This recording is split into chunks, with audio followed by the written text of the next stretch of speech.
How's everybody doing? It is Thursday, July 30th, 2020, here in this quarantine.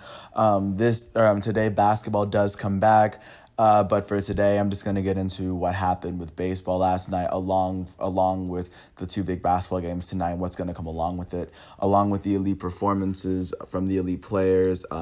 And just the top performances, especially of last night. So to start off, the first game yesterday was a matchup between the Oakland Athletics, where they hosted the Colorado Rockies, and German Marquez was able to get the win in Oakland as Colorado put on 5 runs, and they ended up being the Rays, only allowing them to score one. And Matt Chapman, the A's third baseman, was the only one to score. He was 1 for 4 with a solo home run in the night.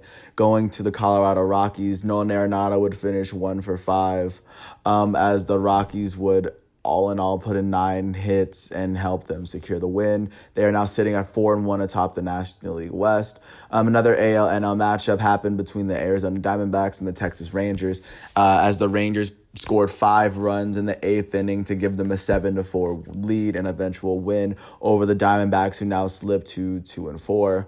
For the Texas Rangers, Lance Lynn was the starter. He allowed no runs and only allowed 1 hit in his 6 innings pitch, with 8 strikeouts on the night, which goes up there along with some of the other top pitching performances of the night. And additionally for them, Joey Gallo would hit a home run. But like I said, the Rangers now with this win, they now have their second win of the season. This now leads to the third AL West, NL West matchup of the night. The Los Angeles Dodgers versus the Astros, where the Dodgers took Game 2 of this series, especially in extra innings, as it was Edwin Rios, the pinch hitter, who eventually ended up getting the 2-run home run in the 13th inning that gave the Dodgers the win. For the Dodgers, their right fielder Mookie Betts would finish 1 for 6 with an RBI. Cody Bellinger, their elite center fielder, would finish 0 for 4 with a strikeout and a walk. And then for the Houston Astros, their second baseman Altuve would finish 0 for 5 with 2 strikeouts. The Astros' third baseman Alex Bregman would finish 0 for 5 with a walk, as the Astros now drop to 3-3 and the Dodgers are now 4-2 in the NL West. Now getting to the matchups in between those two conferences. In the NL West, the matchup happened between the San Diego Padres and the San Francisco Giants, as the Giants ended up sneaking out a walk-off win against the San Diego Padres. The hitting performance of the night and the play of the night went to center fielder Mikey Yastrzemski. He finished 3 for 5 with 2 home runs and 2 RBIs on the night. He ended up hitting 2 balls into the water. I'm not even kidding. He had 2 home runs over the right field fence, into the water, into the bay, and one of which happened in the bottom of the ninth with no outs. So he had the walk-off home run of last night on his second home run of the game. Going on to the Padres, their shortstop Fernando Tatis Jr. would finish 0 for 3 with 2 walks, and he would finish with a run on the day.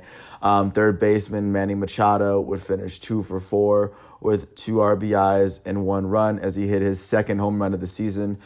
With this loss, the Padres now fall to 4-2, and the Giants are now sitting at 3-3. Now moving to the American League West, the Los Angeles Angels hosted the Seattle Mariners as they came into town, and they scored 9 runs between the 6th and the 8th inning, giving them the win over the Angels. And now with that, they now have their second win of the season. For the Angels, Mike Trout would finish 3 for 5 with a run on the day. Their designated hitter, Shohei Ohtani, would finish 1 for 5 with a 3-run home run, his first of the season. Anthony Rendon would finish 0 for 3 with 2 walks, 2 strikeouts, and he still finished with a run on the day. Like I said, with this loss, the Angels and Mariners are both tied in the American League West with a 2-0 record.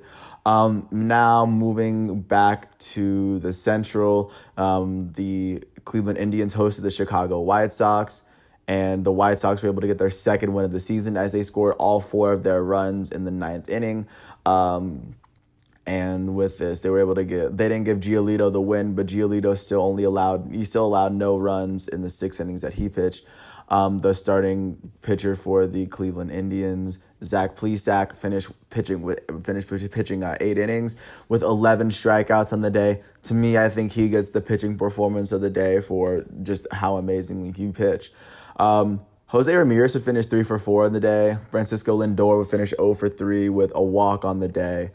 And like I said, with this, the Indians now fall to 4-2 after they were unable to get a single run against the White Sox all game. But especially great game between these two sides. Now moving to Detroit, the Detroit Tigers hosted the Kansas City Royals, and they were able to get their 4th win of the season. Now sitting at 4-2 atop the AL Central. As sitting there alongside the Cleveland Indians now tied for the lead.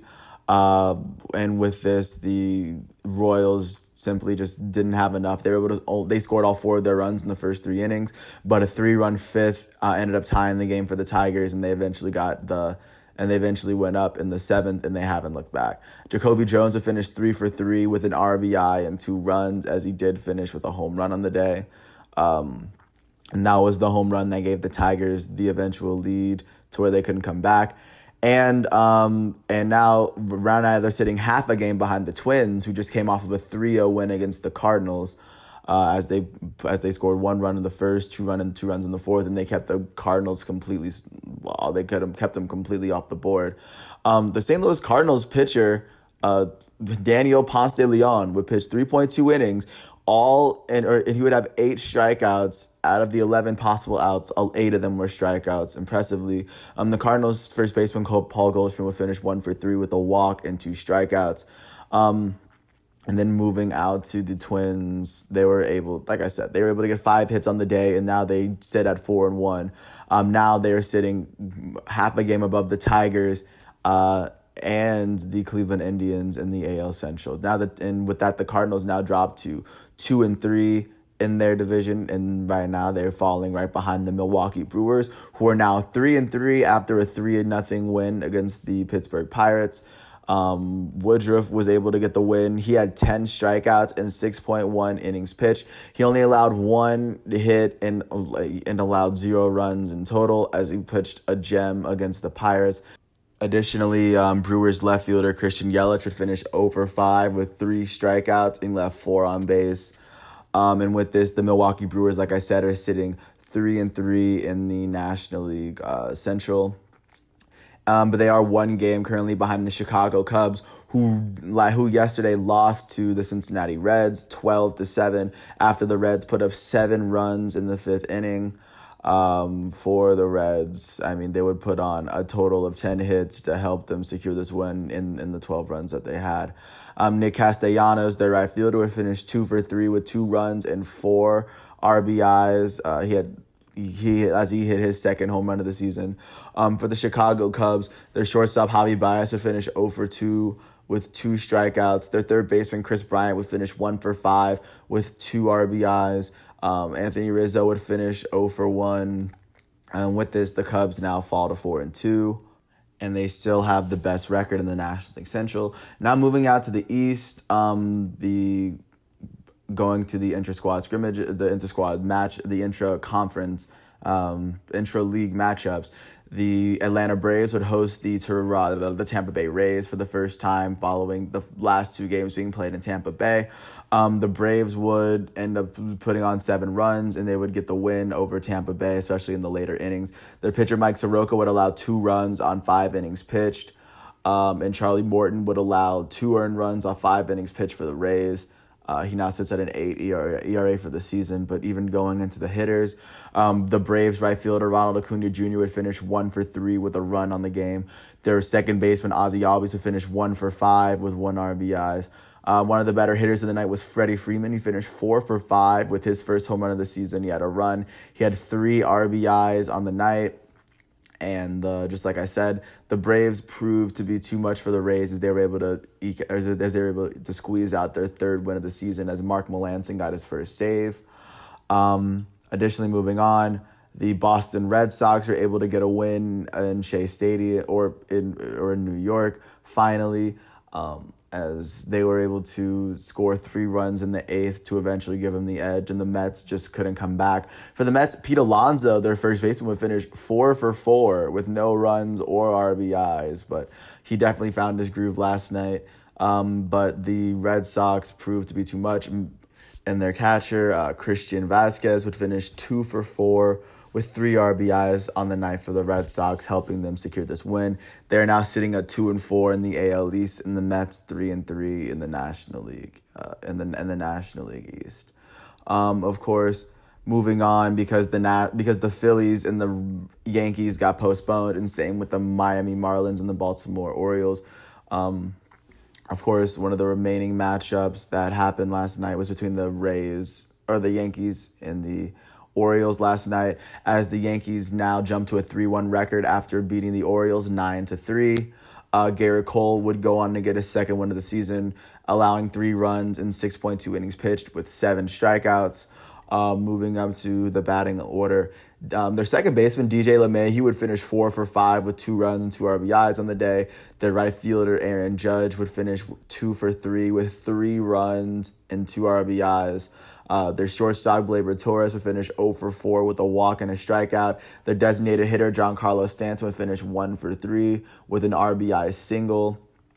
And the Yankees approved too much for the Orioles, and now they're sitting at 3-1, especially in the AL East.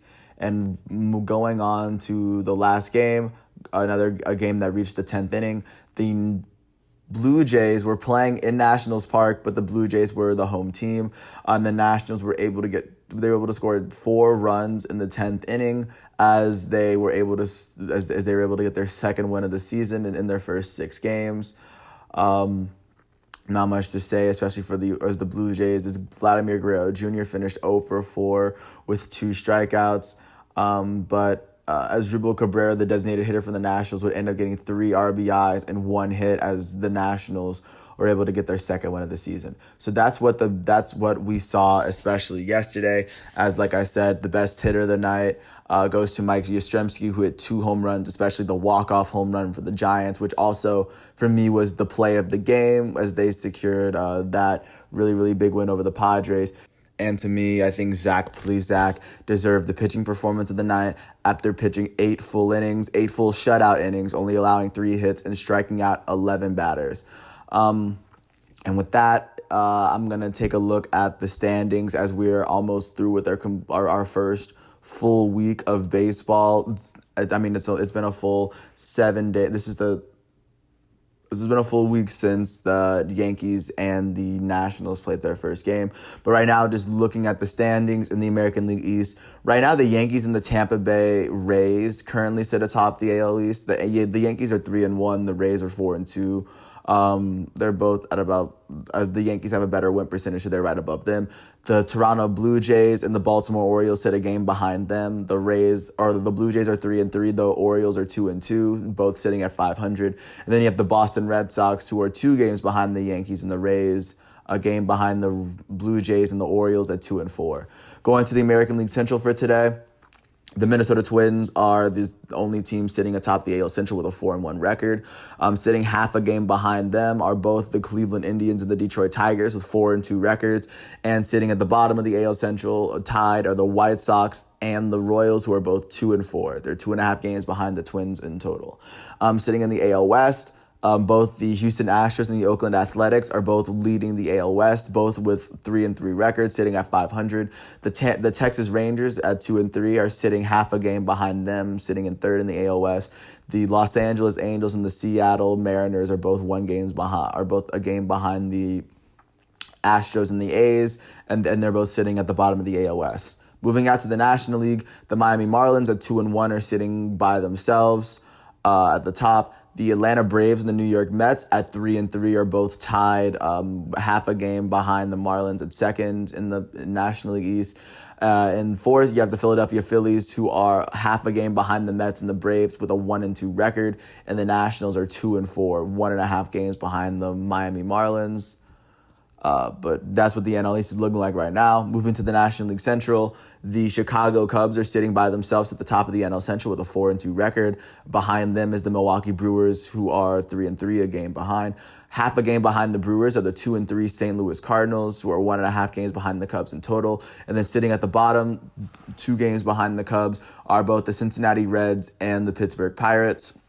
And last but not least, moving to the National League West, the Colorado Rockies are sitting atop the National League West by themselves at 4-1. Half a game behind them are both the Los Angeles Dodgers and the San Diego Padres, both sitting at 4-2. One full game behind them, you have the San Francisco Giants, who are 3-3, and sitting at last in the NOS by themselves are the Arizona Diamondbacks at 2-4. Additionally, going to the WNBA, an early performance last night from rookie guard Sabrina Ionescu out of Oregon. As in her second game, she scored 33 points, had 7 rebounds and 7 assists, but the Liberty were not enough for the Dallas Wings as they dropped that game 93-80. That's basically what happened yesterday. First, starting with baseball, I'm going to get into especially the really, really big matchups for what we're going to see today on July 30th. First game of the day, you have the Nationals taking off against the Blue Jays as Hyunjin Ryu gets his second start of the season. The Cubs and the Reds looks like that at 6 o'clock. Looks like that might be a good matchup between Yu Darvish and Luis Castillo. Also, the Braves are going to play at 7:10 as Yarbrough takes on Max Fried. That's another big game. Robbie Ray takes on Ross Stripling as the Dodgers take on the Diamondbacks at 9:40 today. The Yankees and the Phillies are postponed along with the Marlins and the Orioles due to COVID-19.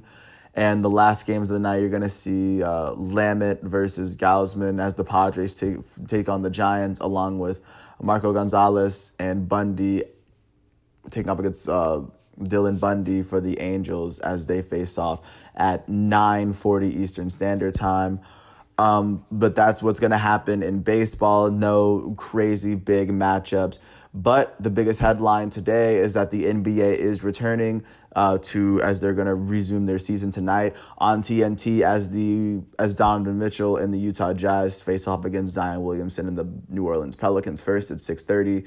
And following them, you have the Los Angeles Derby between the Los Angeles Clippers and the Los Angeles Lakers, Kawhi Leonard versus LeBron James at 9 p.m. ET. And I'm definitely going to be I'm going to watch that, and I'm going to try to cover it and talk about it as much as I can tomorrow as we start right back up with basketball.